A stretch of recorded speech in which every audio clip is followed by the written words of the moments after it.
தொழிலாளர்களின் உரிமைகளை மறுக்கும் சட்ட தொகுப்புகளை திரும்பப் பெற வேண்டும் என ஒன்றிய அரசை இந்திய கம்யூனிஸ்ட் கட்சி வலியுறுத்தியுள்ளது.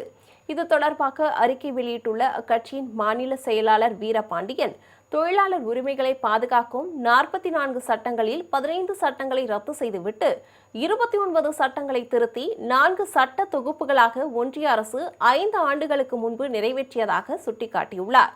இது தொழிலாளர்களின் கடும் எதிர்ப்பு காரணமாக நிறுத்தி வைக்கப்பட்டிருந்ததாகவும் தெரிவித்துள்ளார்.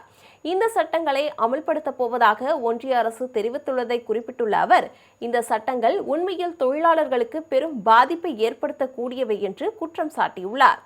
இனி சட்ட உரிமைகள் பெற்ற நிரந்தர தொழிலாளர்கள் எங்கும் இருக்க மாட்டார்கள் என்பதை இச்சட்டங்கள் உறுதிப்படுத்துவதாக தெரிவித்துள்ள அவர், தொழிலாளர்களுக்கு பணி பாதுகாப்பு, ஊதிய பாதுகாப்பு, சமூக பாதுகாப்பு ஆகியவற்றை இந்த சட்டங்கள் மறுப்பதாக குற்றம் சாட்டியுள்ளார்.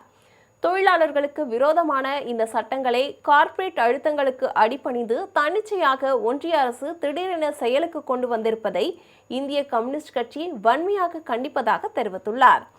தொழிலாளர்களின் சட்டப்பூர்வ உரிமைகளை மறுக்கும் அறிவிக்கையை திரும்பப் பெற வேண்டும் என ஒன்றிய அரசை இந்திய கம்யூனிஸ்ட் கட்சியின் தமிழ்நாடு மாநில செயற்குழு வலியுறுத்துவதாக குறிப்பிட்டுள்ளார்.